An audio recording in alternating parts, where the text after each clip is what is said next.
It doesn't happen every day, but I love it when Tesla listens and actually responds to people's advice. And oftentimes that is done through Elon Musk's Twitter account, but we're now actually seeing code, thanks to TeslaScope paying attention on Twitter, to references of premium connectivity and FSD options that you can pay for annually instead of monthly. This is something that I've always appreciated in different services, especially if it's the kind of thing you know you're going to be paying for. In the long term, it's an advantage to Tesla because they get more money up front. And it's an advantage to the consumer because typically to incentivize people to pay more upfront, you give them a bulk discount. This is how I treat my cell phone service. This is how people can treat a lot of their monthly membership costs that they know they're going to be paying for regardless of their financial situation. So the industry standard typically is to round down a little bit from, okay, here's how much it costs to subscribe monthly for 12 months. If you pay for it annually, it's closer to 10 months, which means a subscription service typically that's around $5 a month will end up being around $50 a year. So Tesla doesn't necessarily have to do it that way, and so far there's not that much pricing listed in the code that we can see. But I think a safe assumption is that premium connectivity, which I'm sure many of you are probably paying $9.99 a month for, could now start paying $99 a year if Tesla does end up introducing this feature, which is pretty sweet. The more interesting one, of course, would be FSD, because as the beta is rolling out to more and more people, there's definitely a lot of comparisons I've been doing in my head, comparing like, okay, $12,000 up front versus $200 a month. That's $2,400 a year. But if Tesla is going to be offering an annual option, that means the amount of time it's going to take for you to spend $12,000 on an annual subscription should probably take longer than monthly. So currently it takes about 5 years for you to pay $12,000 in total with the monthly option. If Tesla applies that industry standard of kind of making 2 months free when you agree to a full year, that would mean perhaps spending $2,000 and now you have FSD for a full year, which might make sense for a ton of people if they know, hey, I'm going to be using this software a ton, but I don't want to commit to the full price because $12,000, that's a lot, kind of hard to swallow right now, but $2,000, maybe they can swing that software package. And the other good news I think it has in store for Tesla themselves is that if someone has FSD for a full year, that's a lot of different use cases, right? Maybe within a month period, you're just kind of driving around town, getting some groceries, running some basic errands, visiting friends' house. But if you have this software package for a full 12 months, there's much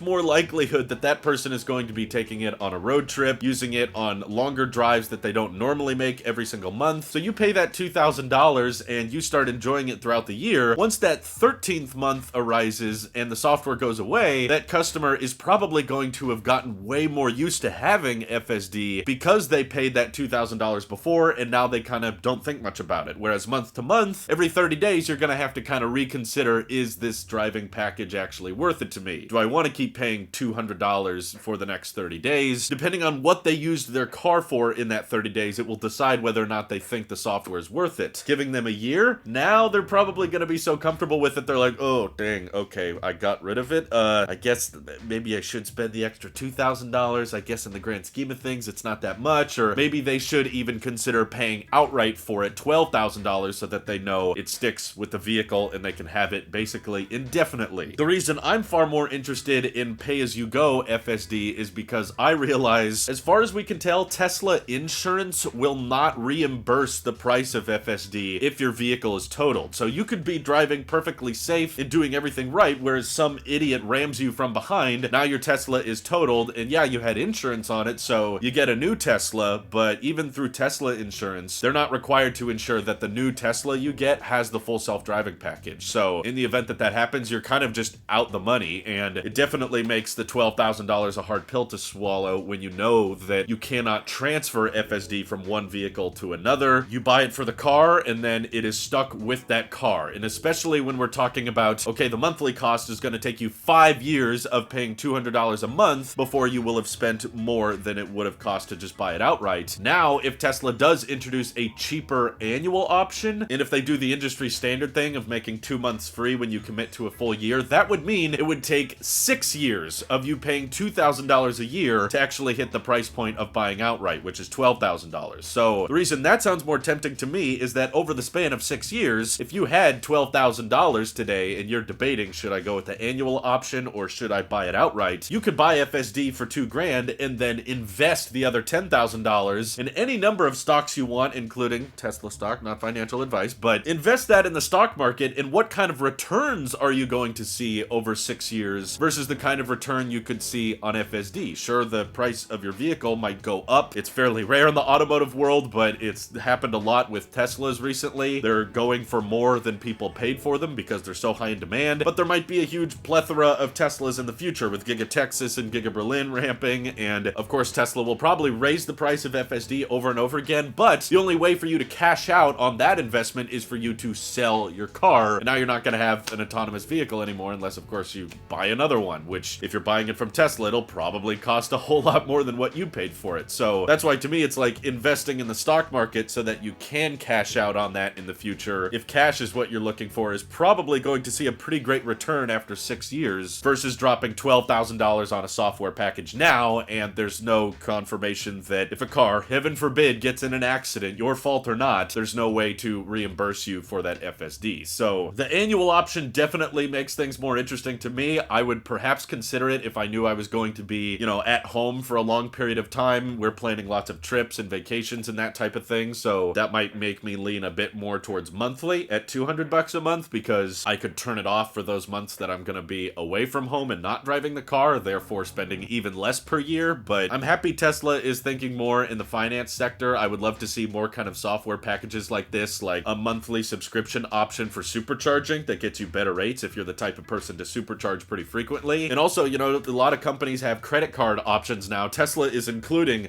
little key cards with every one of their vehicles. What if you just like took that to the next level and start making a credit card where you get 2 or 3% cash back on supercharging or Tesla merchandise, or maybe even get Dogecoin back when you spend it at other locations? I don't know, there's all kinds of ideas I think Tesla could have in the business sector, because they have a very large and very growing fan base of people that have a decent amount of money, and they're probably going to continue spending money on software for their car, like premium connectivity, like FSD, and of course supercharging, and even the Tesla merch page. So what ideas do you guys have for Tesla's finance sector? Feel free to let me know. Thank you to everyone supporting the channel on Patreon, helping me afford a Tesla later this year, and everyone just watching the videos. That seriously helps out a ton too. Take care, have a great day.